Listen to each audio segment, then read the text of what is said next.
Okay, as you know, the Parks Master Plan was completed in January of 2023 by Ballard King Associates and Cochran Engineering. Not acceptable. Is that dead? I can barely hear you. You can't hear me? And we have people in the audience that can't either, so our listeners at home can't for sure. Okay, I can try louder. As you know, the Parks Master Plan was completed in January of 2023 by Ballard King Associates and Cochran Engineering. Ballard King conducted a market assessment of the area, which included demographics, participation statistics, and trends. Also included input from Parks Department, city managers, economic development section, and most importantly, the public. The result, in my opinion, was a very well-done Parks Master Plan, which will serve as our guide or roadmap for many years to come for the future of park improvement projects. I did print copies of the Parks Master Plan presentation, which was presented to the board in December for all of you to refer to if you want to. So tonight I'm presenting to the board my recommendation for the project timeline as your Parks and Recreation Manager.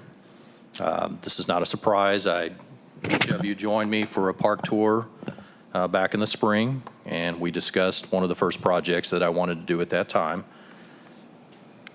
I am in contact with playground companies, splash pad companies right now because my first project is the all-inclusive playground, splash pad, and shelter at Phoenix Park. I do plan to include specific pricing for the entire project on my 2024 budget, which we'll review in the October 24th budget workshop. So referring to the timeline, we can just go down through this real quick. As far as 2024, Phoenix Park, and again, a lot of this is straight from the master plan. The All Abilities Playground, Splash Pad, Pavilion, and restrooms, which will take the place of Ball Field 1. This will transition Phoenix from sports park focused into family-friendly outdoor recreation only, and we can shift our sports park focus to City Park at one location. Oh, yes, a whole Better? lot better. Better? Okay. 100% better with Okay. the hike. Reasoning for this, the city does currently not offer a splash pad to residents, and All Abilities Playground and Splash Pad will be a regional draw, very popular for residents and seasonal visitors. As a matter of fact, there's no splash pads anywhere in this area.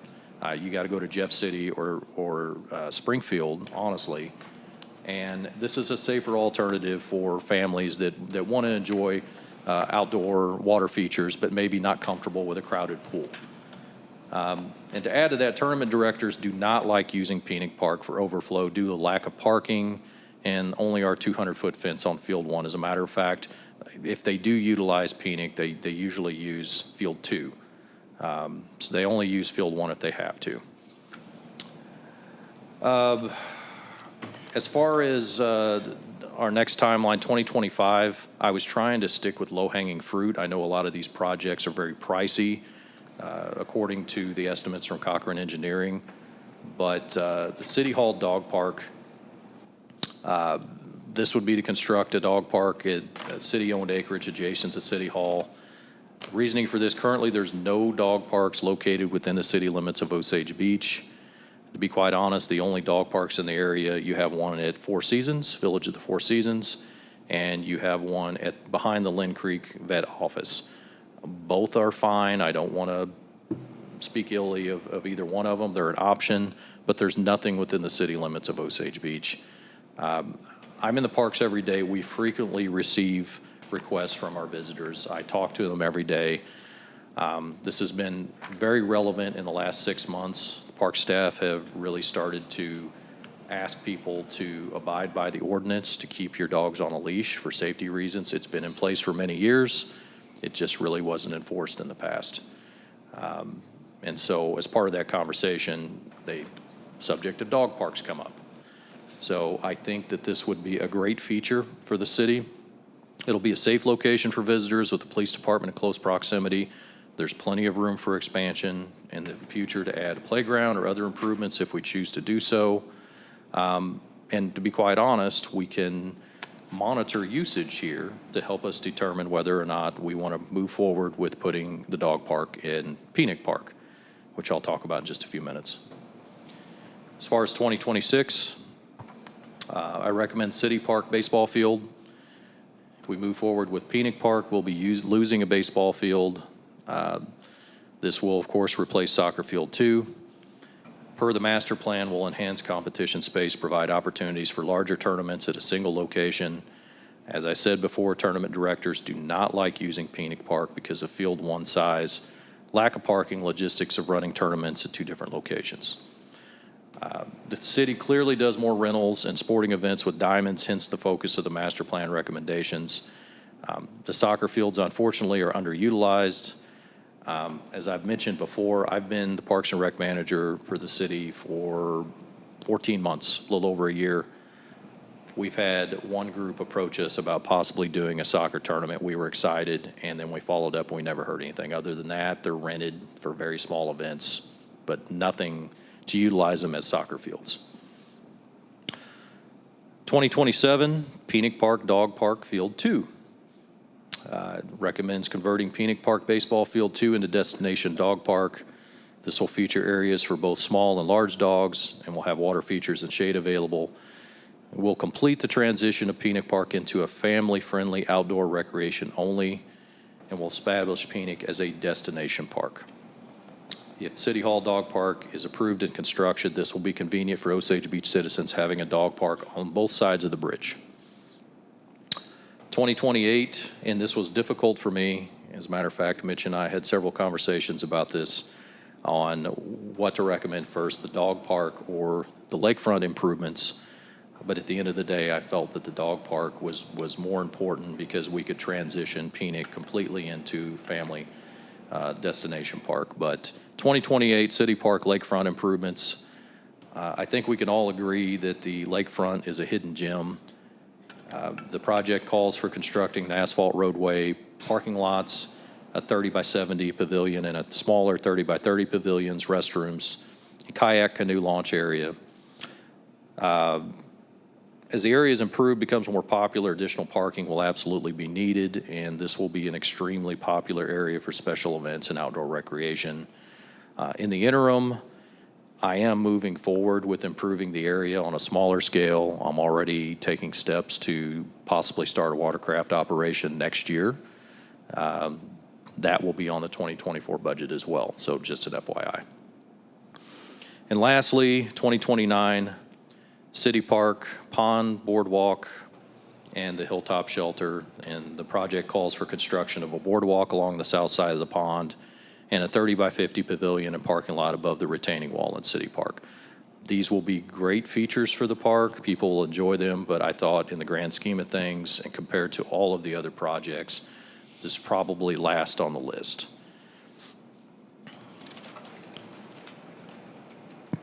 I do recognize there will be significant costs with these projects, but in my opinion, and based upon input from all of you during our meetings, based upon input from Gina and Mike, Osage Beach's Parks has been in the business of catering to out-of-town people for many years. It's been in the business of diamonds and rectangles, catering for our tournament directors for weekend tournaments. I'm not wanting to stop doing that. We have very nice facilities for this, and it brings in significant revenue to the city of Osage Beach. The participants of the tournaments, they stay in our hotels, they eat in our restaurants, they bring a lot of money to it. So again, I want to emphasize I don't want to stop that. But honestly, take away our ball fields and our soccer fields, what do we have to offer families in our city parks? We have a couple of small playgrounds. We have some shelters. We have a nice basketball court in Phoenix, but in the grand scheme of things, we really don't have a lot to offer our families. And we need to start catering to the citizens of Osage Beach and offer more family-friendly recreational opportunities, in my opinion. That's the direction I want to go with our city parks. So, that being said, that's all I have, and I'd be happy to answer any questions you might have. All right. Comments, questions from the board?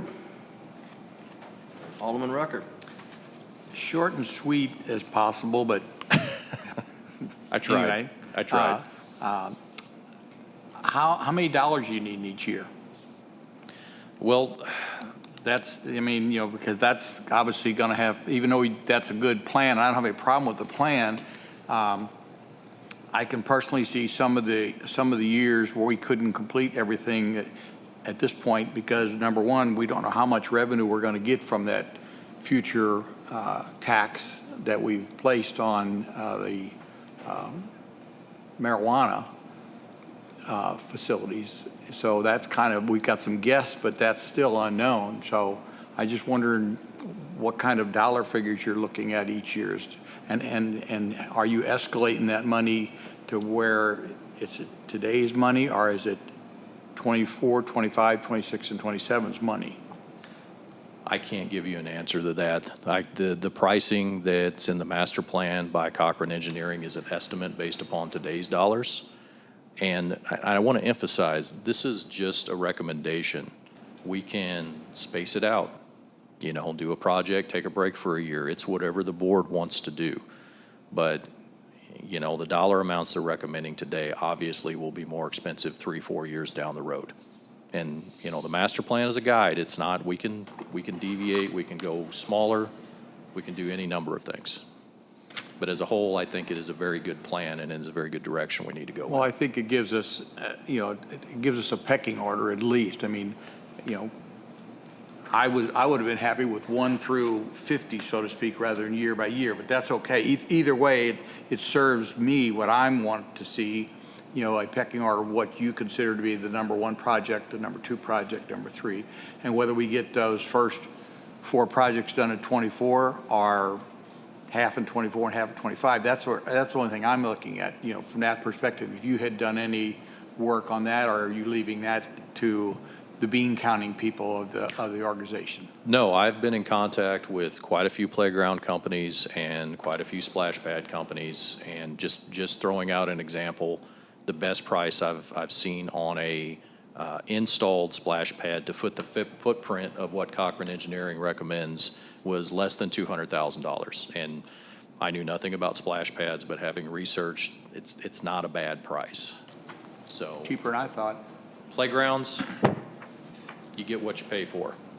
You know, we can have something similar to what we have for $30 to $40, $50,000 and go all the way. I mean, $1 million. It's amazing what they can do. So I've picked out some that I like.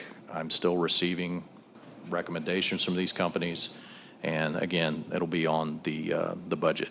So I think, Alderman Rucker, the plan is to add these items, assuming the board discussion goes well today, to the capital asset spreadsheet by year, put the estimated current dollars on that spreadsheet, and then have those budget estimates updated for every year's budget. So what we will do is we will take all of the research that Eric has done on the things that we want to budget for in '24, give them to our engineers, have them dial that in a little bit better, even though really it's only a few months old, and then bring that information to the budget workshops to be reviewed during that time period when you have all of the dollars for everything in front of you. So I think that's kind of the plan. And then obviously, as you had said, you know, the rest of it's going to be today's dollars until we kind of freshen those budgets up every year as we go through the process that we do every year for budgeting for the next year. Eric, I was going to say, I love it, but we talked, I don't know, it was the Cochran who said it or somebody else that did their presentation. I had asked them, do we have any idea what kind of income revenue generating we have? I know we have the kayaks or whatever, but did they do any research on what revenue we can expect over this time period? I think in the master plan there were some estimates, but you know, these are all new projects and there's a lot of unknowns here.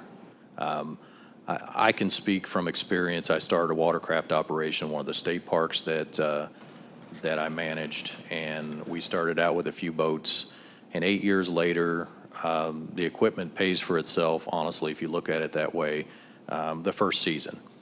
And then we were generating in excess of $35,000 in revenue per season. Good. Okay. It's very profitable if you do it right. So I'm confident we could do the same thing here. But that's, again, just an estimate. 20 boats, too. I don't think we'll have 20 boats. So